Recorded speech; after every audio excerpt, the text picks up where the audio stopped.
Assalamualaikum warahmatullahi wabarakatuh. Halo semua, selamat datang di video pembelajaran mata kuliah Audit Lingkungan. Dan pada video pertama kali ini, saya akan coba menjelaskan tentang konsep, sejarah, manfaat, dan juga implementasi dari audit lingkungan.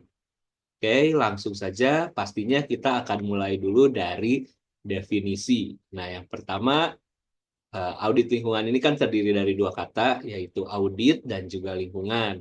Nah, di sini ada audit sesuai dengan ilustrasi di sini, bisa kita katakan audit ini adalah suatu proses sistematis untuk mengumpulkan, menganalisis, dan mengevaluasi informasi. Nah, untuk kalian yang sudah pernah menjalankan kerja praktik atau praktik kerja lapangan, kalian itu kan di perusahaan kurang lebih sama ya, kalian mencari informasi, kalian menganalisis, dan kalian evaluasi berdasarkan tinjauan pustaka yang kalian punya. Nah, sama halnya dengan audit juga. Jadi audit ini nanti data yang sudah dikumpulkan itu dianalisis dan juga dicek kesesuaiannya dengan standar, regulasi, atau kebijakan tertentu. Kemudian lingkungan. Nah, kalau lingkungan itu bisa kita katakan secara sederhana segala sesuatu yang ada di sekitar kita. Tapi lebih jelasnya lagi, lingkungan itu mempelajari atau ruang lingkupnya itu ada di komponen biotik atau komponen yang hidup dan juga abiotik yang tidak hidup, yang mana semuanya itu saling mempengaruhi. Contohnya apa? Air, tanaman, hewan, manusia, udara, dan lain-lainnya ya. Nah, lalu jika digabung menjadi audit lingkungan, apa artinya? Oke, kita lihat dari kita coba baca dulu beberapa pengertian audit lingkungan dari para ahli. Jadi dari tahun 1990 sudah ada nih yang mendefinisikan audit lingkungan, yaitu Lawlin dan Coopers. Nah, jadi untuk pengertiannya, audit lingkungan itu adalah pemeriksaan yang sistematis terhadap fasilitas, prosedur, dan kebijakan lingkungan suatu organisasi untuk memastikan efektivitas pengelolaan lingkungan dan kepatuhan terhadap regulasi yang berlaku. Kemudian ada dari Welford pada tahun 1995, audit lingkungan itu adalah alat manajemen yang digunakan untuk menilai sejauh mana suatu perusahaan atau organisasi memenuhi tanggung jawab lingkungannya dalam aspek hukum, kebijakan internal, dan praktik terbaik yang berlaku. Nah, selain dari para ahli, ada juga pengertian dari eh, audit lingkungan yang dituangkan pada ISO.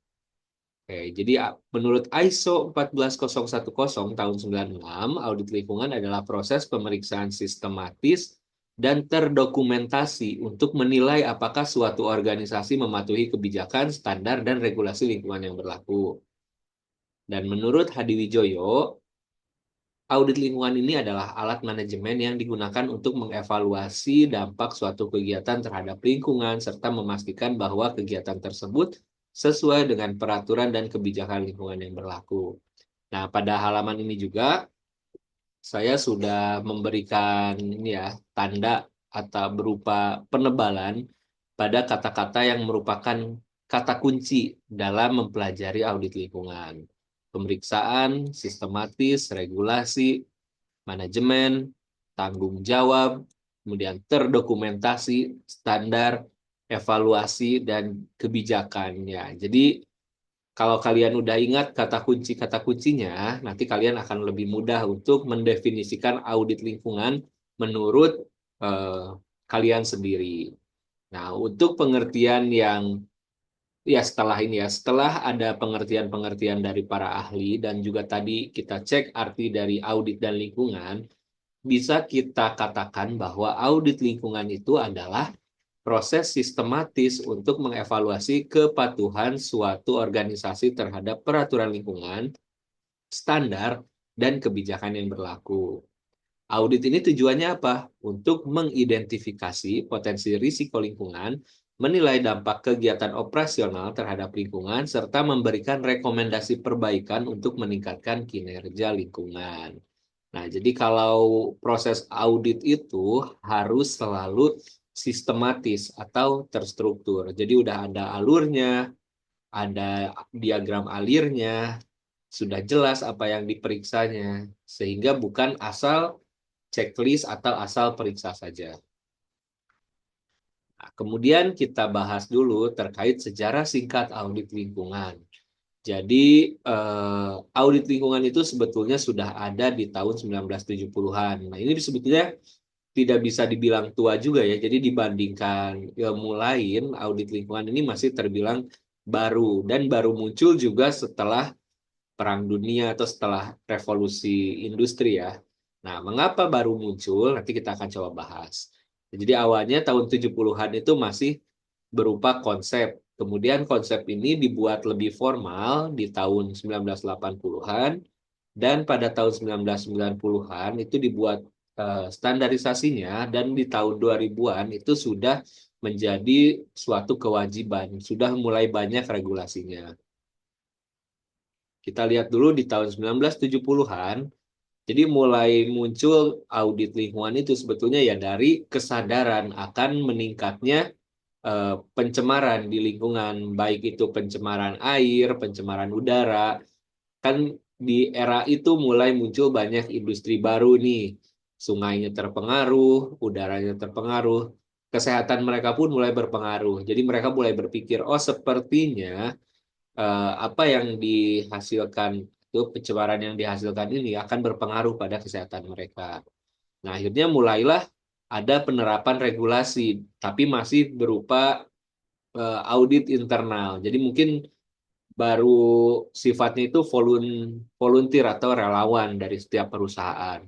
Nah, tahun 1980-an sudah semakin luas audit internal ini dilakukan pada bidang industri, terutama dengan munculnya suatu pedoman yang yang diterbitkan oleh EPA atau EPA ya dari Amerika, yaitu Environmental Protection Agency. Lalu dari pedoman tersebut diadopsilah menjadi regulasi. Dan dari setelah muncul pedoman, muncullah standar, yaitu ISO untuk audit lingkungan. Dan di Eropa sendiri, itu ada yang namanya MAS. Jadi Eco Management and Audit System. Nanti kita cek, takut saya salah ya. Jadi mulai munculnya itu memang dari negara-negara yang sudah lebih maju karena mereka sudah terlebih dahulu proses industrialisasinya. Dan akhirnya tahun 1990-an juga lingkungan ini menjadi bagian dari pembangunan berkelanjutan dan mulai muncul konsep ESG atau Environmental Social Governance. Dan di tahun 2000-an, audit lingkungan itu sudah masuk menjadi sistem manajemen perusahaan. Sudah jadi sesuatu yang wajib, udah di banyak negara. Nah, di samping dengan regulasi juga, audit lingkungan ini sudah mulai menambahkan penerapan teknologi seperti sensor, kemudian ya sudah mulai komputerisasi lah intinya. Jadi awalnya audit itu manual semua manusia, kemudian mulai bertambah atau mulai dikolaborasikan dengan teknologi. Oke, nah jadi ini ada singkatannya. EPA, Environmental Protection Agency, ISO, International Standard Organization, MAS, IMAS, Eco Management and Audit, SEM. Oh, S itu bukan sistem tapi SEM, skema audit. Oke, jadi silahkan diingat, ini hanya sejarah singkat saja, dan mungkin di Indonesia sendiri ada sejarahnya tersendiri yang akan kita bahas di lain video. Nah, manfaat audit lingkungan itu sangat banyak. Jadi yang awalnya itu hanya regulasi, sekarang audit lingkungan itu sudah dijadikan strategi, strategi bisnis. Jadi sudah mulai banyak juga perusahaan, kan kalau kalian pernah dengar yang menerapkan konsep zero waste atau eco-friendly dan lainnya ya, itu juga kan sebelum mereka bisa mengklaim diri mereka itu zero waste atau eco-friendly, perlu ada audit lingkungan terlebih dahulu. Nah, itu berkaitan dengan reputasi perusahaan. Dan juga audit lingkungan itu sebetulnya selain dari perusahaan, itu juga manfaatnya bisa untuk pemerintah. bisa juga masyarakat, dan juga untuk lingkungan itu sendiri. Bagaimana manfaatnya kita bahas lebih jauh di sini. Jadi untuk perusahaan, jelas mereka menjadi lebih patuh ya. Dan ketika lebih patuh ya mereka terhindar dari denda. Kemudian untuk mengurangi biaya operasional dan tentunya daya saing perusahaan. Yang tadi ya gaya hidup keberlanjutan ini atau sustainable lifestyle itu sudah menjadi daya tarik bagi banyak orang. Jadi tidak sedikit orang yang semakin tertarik pada suatu produk ketika tahu perusahaannya itu adalah perusahaan yang ramah lingkungan. Dan untuk pemerintah, dengan diterapkannya audit lingkungan secara internal di banyak perusahaan, tentunya itu akan mempermudah pengawasan dan evaluasinya, terutama terhadap dampak lingkungan. Terus juga pemerintah kan punya target nasional untuk perlindungan lingkungan hidup dan tentunya juga sebagai bentuk transparansi dan akuntabilitas dalam pengelolaan sumber daya alam. Itu untuk pemerintah. Untuk masyarakat, meningkatkan kualitas hidup. Jelas kalau lingkungannya lebih bersih, sehat, kualitas hidup masyarakat juga lebih baik.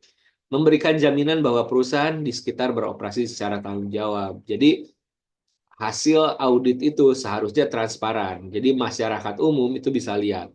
Kemudian membuka peluang kerja di sektor pengelolaan dan pemantauan lingkungan. Nah, jadi bisa dibilang prospek kerja dari lulusan apa ya, ilmu lingkungan, teknik lingkungan itu bisa diaplikasikan ketika ada lowongan kerja di bidang K3L, di bidang lingkungan, di bidang LH atau yang lainnya ya. Dan untuk lingkungan sendiri, jelas dengan adanya audit lingkungan ini bisa mengurangi pencemaran udara, air, dan tanah akibat aktivitas industri. Walaupun yang namanya industri pasti ada ada saja polutan atau cemarannya. Kemudian juga mengurangi risiko kerusakan ekosistem akibat eksploitasi yang berlebihan. Dan mendukung program mitigasi dan adaptasi perubahan iklim. Jadi salah satu bentuk untuk meminimalisir dampak pemanasan global atau perubahan iklim ya dengan memperkuat si audit lingkungan ini. Nah, sekarang kita lihat implementasinya. Jadi untuk menerapkan audit lingkungan ini itu ada proses yang cukup panjang. Jadi bukan proses yang sebentar. Kalau di KP itu mungkin hanya tahap belajar dan mengenal saja ya. Tapi untuk audit lingkungan sendiri itu dimulai dari perencanaan. Nah, perencanaan itu apa aja? Mulai dari pembuatan visi misi, kemudian pembuatan tim, penentuan jadwal, kemudian setelah direncanakan, dilaksanakanlah audit lingkungan. Nanti akan ada materi khusus terkait contoh checklist audit lingkungan. Nah, setelah pelaksanaan ini, muncullah analisis dari hasil yang tadi, itu dianalisis kesesuaiannya dengan tinjauan pustaka, dengan regulasi, apakah sudah oke atau belum. Kemudian fenomena-fenomena yang terjadi, itu kira-kira karena apa, itu dianalisis semuanya. Setelah itu dievaluasi, oh, mana yang kurangnya harusnya seperti ini. Setelah evaluasi, wajib membuat pelaporan sebagai arsip. Jadi ketika ada pemeriksaan dari pemerintah, ketika ada eh, pemeriksaan atau mungkin dari calon investor yang ingin lihat, tinggal kita berikan laporannya. Setelah pelaporan, ada tindak lanjutnya. Jadi bukan hanya dokumen yang dibuat, tapi setelah dokumen jadi itu masih ada proses, yaitu tindak lanjut. Dari hasil evaluasinya apa aja, ya dilanjutin, ditindak lanjut ini, dilaksanain.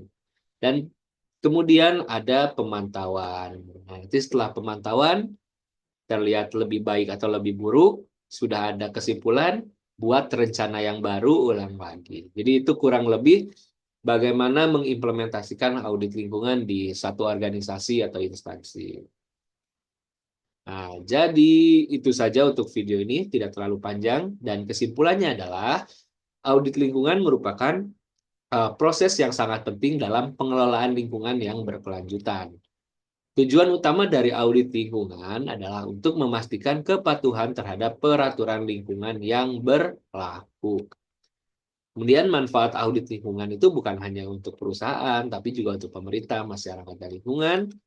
Dan implementasi audit lingkungan membutuhkan perencanaan yang matang, pelaksanaan yang sistematis, dan tindak lanjut yang efektif. Oke, jadi penting sekiranya ketika melaksanakan audit lingkungan itu perlu terdiri dari beberapa orang yang memiliki keahlian di satu bidang. Jadi itu akan mempermudah proses audit dan membuat hasilnya lebih baik, serta prosesnya jadi lebih efektif dan efisien. Itu saja yang bisa saya sampaikan. Terima kasih dan semoga bermanfaat. Sampai jumpa.